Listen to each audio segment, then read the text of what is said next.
I bought my house the way everyone should buy a house, and almost nobody actually does, with a lawyer, a licensed surveyor, and 3 weeks of document review before I signed anything.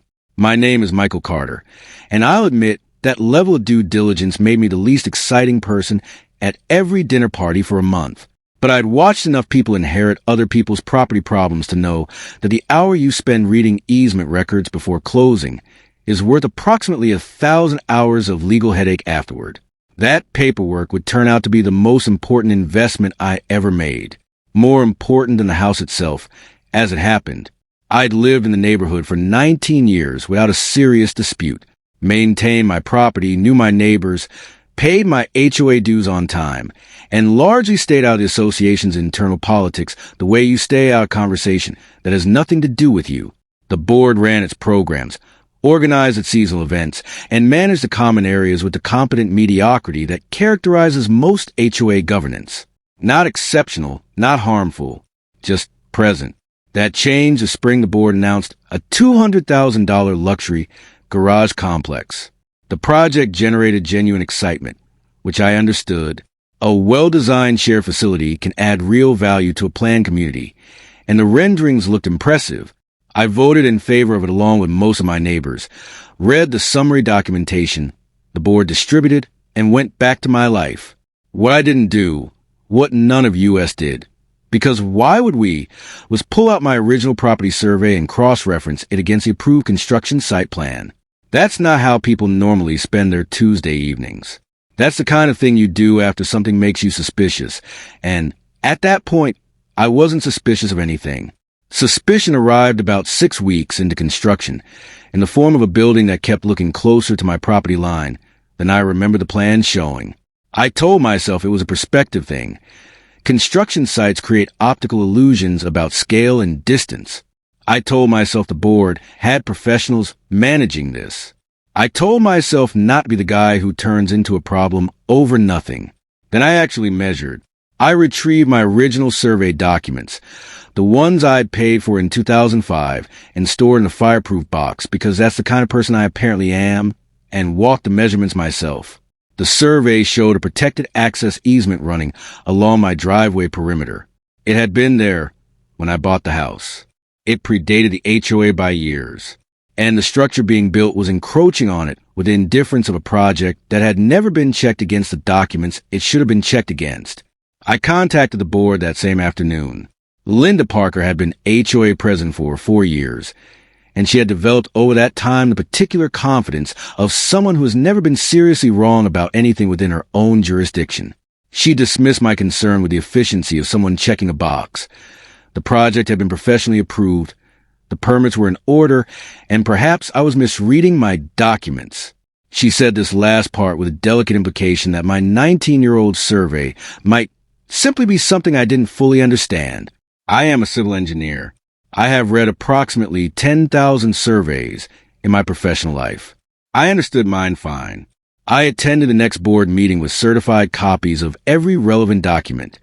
The original survey, the easement record, the county filing, and a side-by-side comparison I prepared showing exactly where the construction footprint crossed into protected access territory.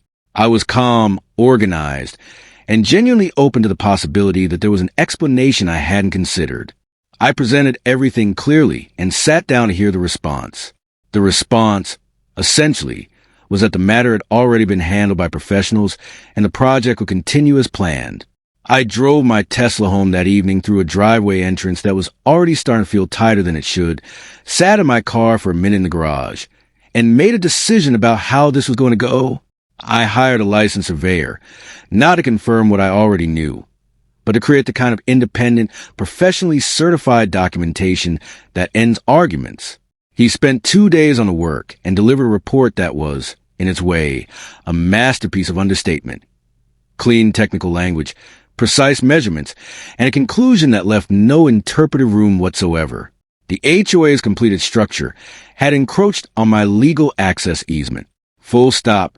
I sent formal written notice to the board with the survey attached, requesting remediation and a response within 30 days. I sent it certified mail and kept the receipt. I sent a copy to the HOA's registered attorney. 30 days passed. Nothing. I consulted my own attorney, who confirmed what I'd already concluded, that my property rights were being actively infringed upon, and I had both the legal standing and the documentation to act on that. We discussed options. One of them was immediately appealing, and it wasn't the one that involved courtrooms.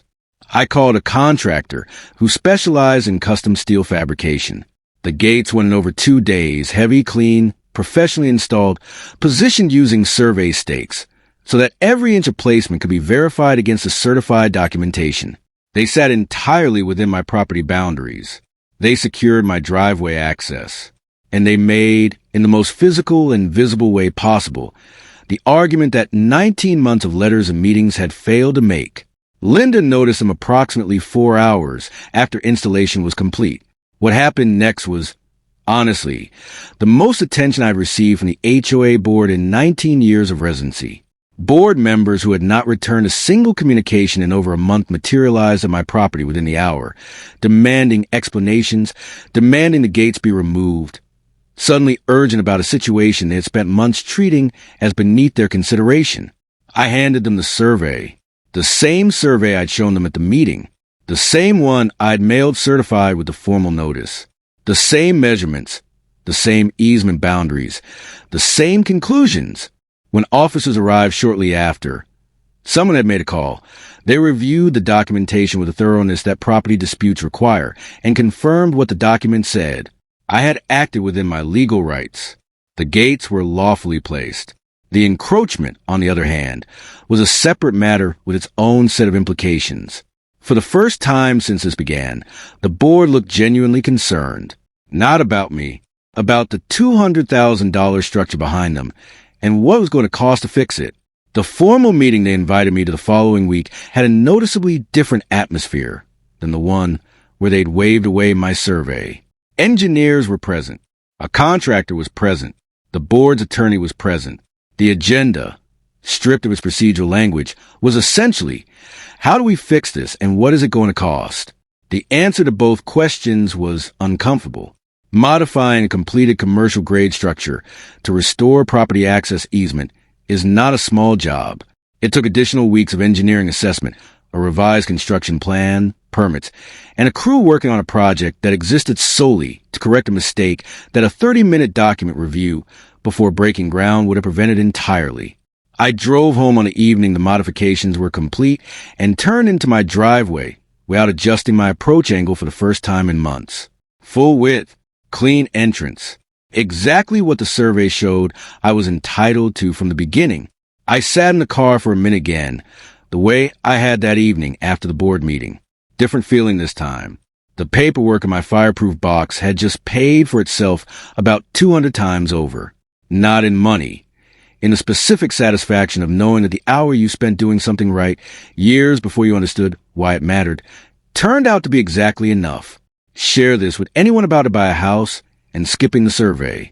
And drop your property dispute story in the comments. We want to hear it.